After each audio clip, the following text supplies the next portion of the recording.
Branches of physics, यानी कि हमने की पॉइंट्स में देखा था कि फ्रंटियर्स ऑफ फिज़िक्स हम पढ़ेंगे, फिर डेफिनेशन ऑफ फिज़िक्स पढ़ेंगे जो कि हम पढ़ चुके, और अब हम पढ़ेंगे कि डिफरेंट ब्रांचेज ऑफ फिज़िक्स। जो ये 20th सेंचुरी की मॉडर्न फिज़िक्स है, तो इसमें हमने कोई रिसर्च की तो उसे कई जो ब्रांचेज हैं वो हमारे नई ब्रांचेज हमारे सामने आई हैं।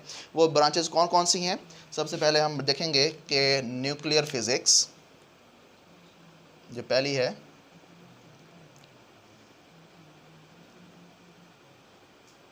Nuclear physics. न्यूक्लियर फिज़िक्स क्या है? ये ऐसी ब्रांच ऑफ फिज़िक्स है जो कि डील करती है किसके साथ? एटॉमिक न्यूक्लियाई के साथ। एटॉमिक न्यूक्लियाई, अब नाम से ही ज़ाहिर है न्यूक्लियर, यानी न्यूक्लियस से रेलिवेंट होगी, एटॉमिक न्यूक्लियस को स्टडी करेगी। ऐसी ब्रांच ऑफ फिज़िक्स है जो कि स्टडी करती है किसको? Atomic nuclei and the particles within the nucleus। ये एक ऐसी ब्रांच ऑफ फिज़िक्स है जो कि डील करती है with the study of atomic nuclei, atom का न्यूक्लियस, और particles with in the nucleus, जो कि उस न्यूक्लियस के अंदर जो चीज़ें पाई जाती हैं, जो पार्टिकल्स हैं, उन जैसे कि न्यूट्रॉन, प्रोटॉन हमने देखा वो होते हैं न्यूक्लियस के अंदर, तो उनकी तमाम की स्टडी क्या करती है? किस ब्रांच में की जाती है? न्यूक्लियर फिज़िक्स में। तो क्या स्टडी करती है? उनका बिहेवियर क्या है, पार्टिकल्स का या न्यूक्लियस का बिहेवियर क्या, उसकी प्रॉपर्टीज़ क्या हैं, और न्यूक्लियर का स्ट्रक्चर कैसा है। तो दूसरी जो ब्रांच ऑफ फिज़िक्स जो हमारे 20th मॉडर्न फिज़िक्स में हम स्टडी करते हैं वो क्या है? Particle physics. Particle physics. अब पार्टिकल फ़िज़िक्स क्या है कि ये ऐसी ब्रांच ऑफ फिज़िक्स है, नाम से ज़ाहिर है पार्टिकल को स्टडी करेंगे, ऐसी ब्रांच ऑफ फिज़िक्स होगी। पहले हम लिखते होते हैं ना, किसी भी डेफिनेशन को लिखने से पहले हम उसके बारे में थोड़ा सा लिखते हैं, the branch of physics which deals with the study of this and this this. तो अब ये शुरू वाली जो लाइनें हैं वो हर किसी में कॉमन आएंगी, तो दैट्स वाई मैं वो लिख नहीं रहा। तो ये आपके सामने जो मेन बातें हैं, पॉइंट्स हैं, वो मैं लिख रहा हूँ। तो पार्टिकल फिज़िक्स ऐसी ब्रांच ऑफ फिज़िक्स है जो कि डील करती है with the study of ultimate particles, with the study of ultimate particles. Ultimate particle का मतलब क्या है?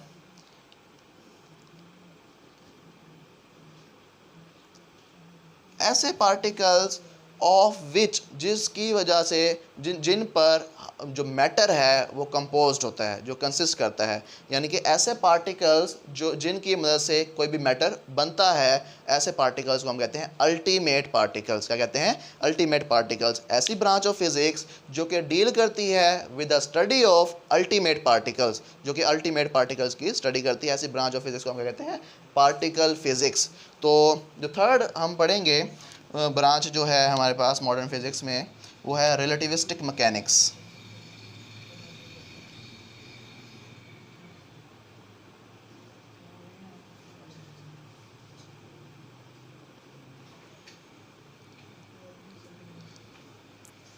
Relativistic mechanics. तो अब रिलेटिविस्टिक मैकेनिक्स जो है ऐसी ब्रांच ऑफ फिज़िक्स है, तो हम इसके बारे में तो पढ़ेंगे डिटेल के साथ हमारे आने वाले लेक्चर्स में, जो कि रिलेटिविस्टिक मैकेनिक्स ऐसी ब्रांच ऑफ फिज़िक्स है जो कि डील करती है with the motion of those objects, उन ऑब्जेक्ट्स की मोशन के साथ डील करती है जो कि मूव करते हैं with the speed approaches to speed of light, यानी कि उन ऑब्जेक्ट्स के साथ डील करती है जो ऑब्जेक्ट्स मूव करते हैं किस स्पीड के साथ? स्पीड ऑफ लाइट के नज़दीक स्पीड के साथ। तो यानी कि स्पीड ऑफ लाइट के बराबर भी नहीं कर सकते, स्पीड ऑफ लाइट से ज़्यादा भी नहीं कर सकते। तो हम कहते हैं कि ऐसे पार्टिकल्स जो कि डील करते हैं, मूव करते हैं with the speed that approaches to speed of light, तो हम कहते हैं इसमें हम वो चीज़ें स्टडी करते हैं, वो ऑब्जेक्ट स्टडी करते हैं, ऑब्जेक्ट्स की मोशन को स्टडी करते हैं। The objects moving with speed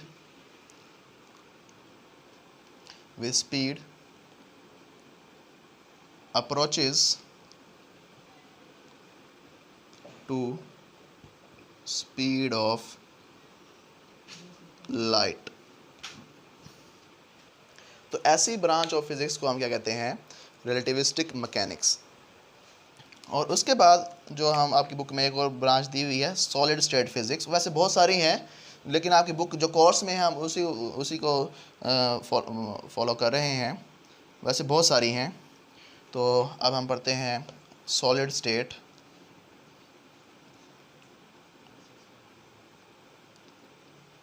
physics.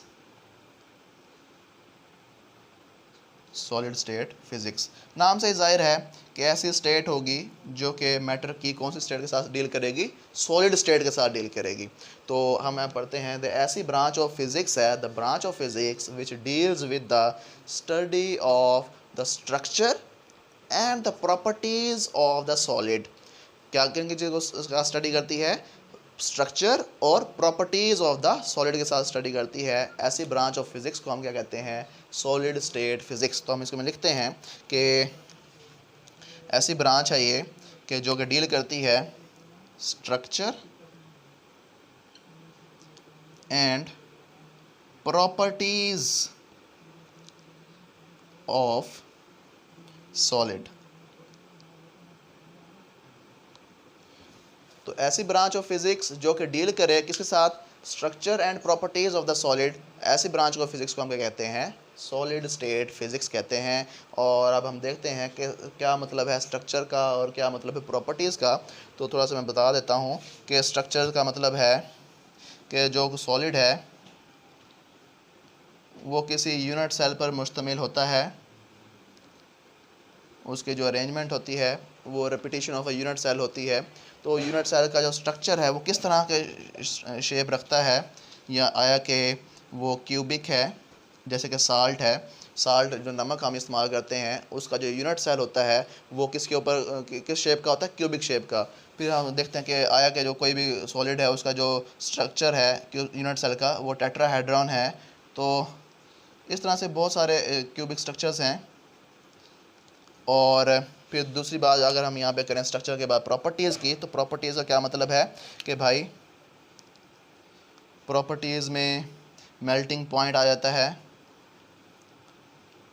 Solid के लिए हम कौन सा टर्म यूज़ करते हैं, मेल्टिंग पॉइंट का, कि इस बॉडी का, इस सॉलिड का मेल्टिंग पॉइंट कितना है, या और कोई प्रॉपर्टीज़ अगर हम देखना चाहें तो वो हम इसमें सॉलिड स्टेट फिज़िक्स में स्टडी करते हैं। अभी हम तो इसका नेक्स्ट पार्ट है, दो पार्ट रह गए हैं, ओवरलैपिंग विद अदर फील्ड्स और role of physics in technology.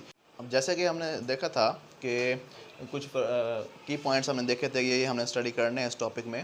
तो हमने अब पढ़ना है ब्रांचेस ऑफ फिज़िक्स हमने पढ़ ली हैं।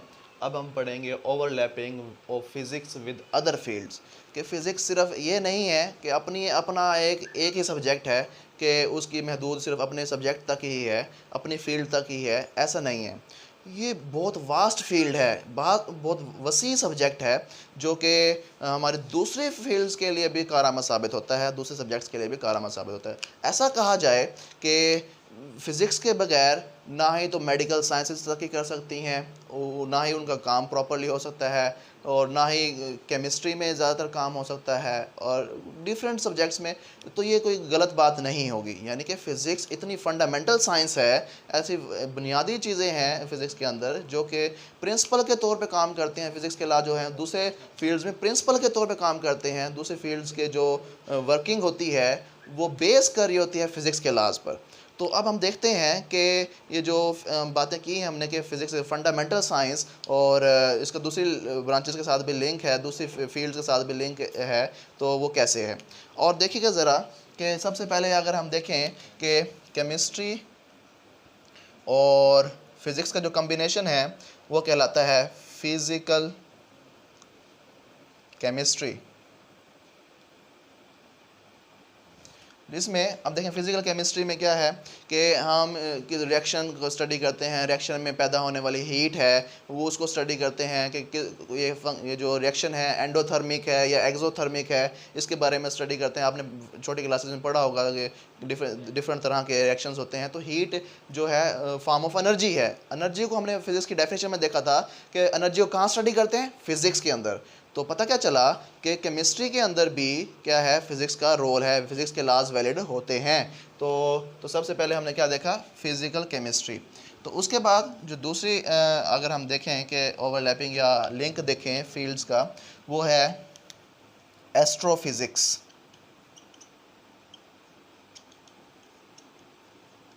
ये जो लिंकेज है, ये लिंकेज दरअसल दो चीज़ों का है। एक तो फिज़िक्स का किसके साथ है, एस्ट्रोनॉमी के साथ।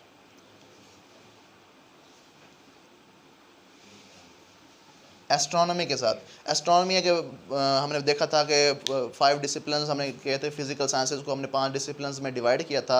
उनमें एक डिसिप्लिन का नाम था एस्ट्रोनॉमी, जो कि इल्म फल्कियात से रेलिवेंट है, यानी कि हेवनली बॉडीज से रेलिवेंट है। वहाँ पे भी फिज़िक्स के लॉज वैलिड होते हैं, क्योंकि बॉडीज़ जो हैं वो जो मूव कर रही हैं, वहाँ पे लॉज ऑफ मोशन वैलिड होते हैं, न्यूटन के लॉज वैलिड होते हैं। दो ऑब्जेक्ट्स के दरमियान लॉ ऑफ ग्रेविटेशन एक दूसरे को अट्रैक्ट कर रही होती हैं, ये लॉ ऑफ ग्रेविटेशन है किसका, न्यूटन का।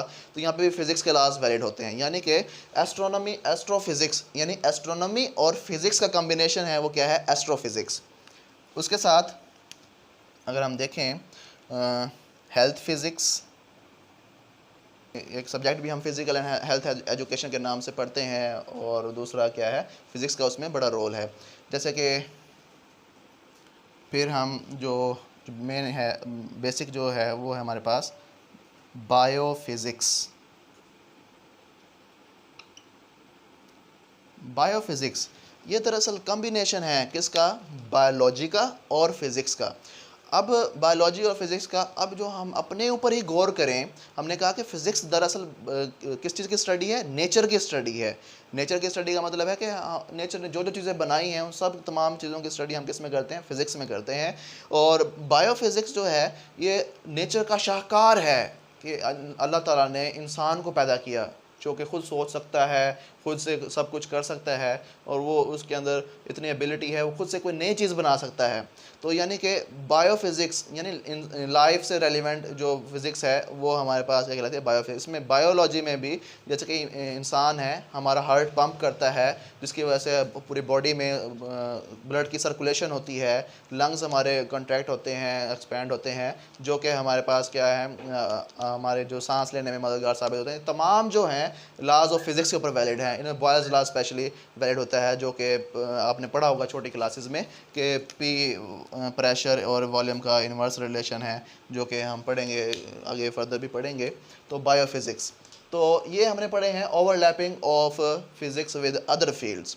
और अब देखिएगा कि अब जो लास्ट जो हमारा जो की पॉइंट था, उसको अब हम देखेंगे, वो क्या है, role of physics in technology. Role of physics in technology क्या है। अब देखें कि physics has change the outlook of mankind. Physics ने क्या कर दी है, मैनकाइंड की जो इंसान दुनिया है, इसकी आउटलुक ही चेंज कर दी है, यानी कि इसकी बिल्कुल दुनिया का काया ही पलट के रख दिया है फ़िज़िक्स ने। कैसे कि जो अब देखें, जो जहाज़ है, जहाज़ जो फ्लाई करता है, उड़ता है, टेक ऑफ करता है, उसके ऊपर लॉज ऑफ फिज़िक्स वैलिड होते हैं।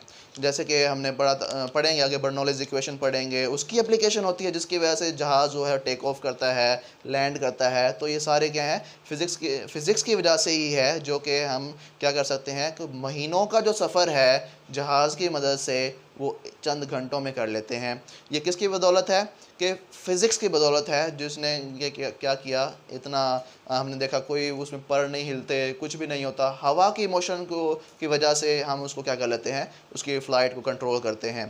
तो ये क्या है, फ़िज़िक्स का टेक्नोलॉजी में रोल है कि उसने टेक्नोलॉजी को इतना एडवांस कर दिया है कि हम सालों का, महीनों का जो सफ़र था, वो चंद घंटों में कंप्लीट कर लेते हैं। उसके बाद ये अभी हमने देखा एरोप्लेन। फिर अब हम देखते हैं कंप्यूटर। कंप्यूटर क्या है, कंप्यूटर ने क्या किया है कि ये एक ऐसी टेक्नोलॉजी है जो कि हमारे दुनिया को एक ग्लोबल विलेज बना दिया है। क्या बना दिया है, ग्लोबल विलेज।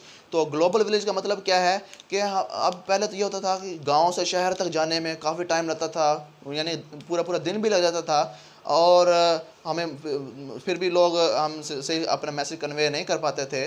तो फिर अब क्या है कि अब हमें ऐसा लगता है कि कोई जो हमारे दूसरे दुनिया में भी कोई लोग हैं, जैसे कि सैटेलाइट्स में हैं या दुनिया के ऊपर ही ज़मीन के ऊपर ही ले लें कि हम पाकिस्तान में हैं, अमेरिका में बैठे हुए शख्स हम ऐसे बात कर लेते हैं कि हमारे साथ ही है, हमारे साथ ही रहता है या हमारे साथ वाले घर में या साथ वाले इलाके में रहता है। तो इसलिए हमने कहा कि दुनिया को हमने इस पूरी यूनिवर्स को एक ग्लोबल विलेज बना लिया है हमने, कि हम चंद मिनटों में, चंद सेकंड्स में किसी के ज़रिए किसी के साथ भी हम कांटेक्ट कर सकते हैं। तो ये हमारा किसकी वजह से पॉसिबल हुआ? कंप्यूटर। अब कंप्यूटर किसकी वजह से है? कंप्यूटर चिप्स पे मुश्तमिल होता है। चिप्स पे इंटीग्रेटेड सर्किट्स होते हैं जो कि इस चिप्स के सर्किट को कंप्लीट करते हैं, और जो इंटीग्रेटेड सर्किट जो होता है या चिप्स जो होती हैं वो सिलिकॉन से मिलके बनी होती हैं। किससे बनी होती हैं? सिलिकॉन की, जो कि सेमीकंडक्टर मटेरियल है और बहुत ही आम हालत आसानी के साथ हमें मिल जाता है। ये हमें कहाँ से मिलता है? ज़मीन के अंदर जो मिट्टी है उससे हमें सिलिकॉन मिल जाता है आसानी के साथ, जिसके साथ हम कुछ भी सेमीकंडक्टर मटेरियल या कुछ भी हम बना सकते हैं उसके साथ। और जो सैंड का दूसरा नाम है, साइंटिफिक नेम जो है वो सिलिका है। तो अब हम इस वीडियो को वाइंड अप करते हैं। तो देखा कि हमने तमाम चीज़ों को क्या कर दिया है, दुनिया को हमने समेट लिया है। दुनिया को भी हमने हमें छोटी सी दुनिया लगने लग गई है कि हम जो चाहते हैं एक मिनट में, एक सेकंड में अपना मैसेज कहीं पे भी कन्वे कर सकते हैं, जो कि पहले बहुत टाइम के साथ, बहुत देर के साथ कन्वे होता था। तो ये था हमारा इंट्रोडक्शन टू द फिज़िक्स। तो इसमें इससे रेलिवेंट कोई भी क्वेश्चन हो, you are free to ask in the comment section, और आप हमें अपनी राय से भी आगाह करते रहा करें। Thank you for watching.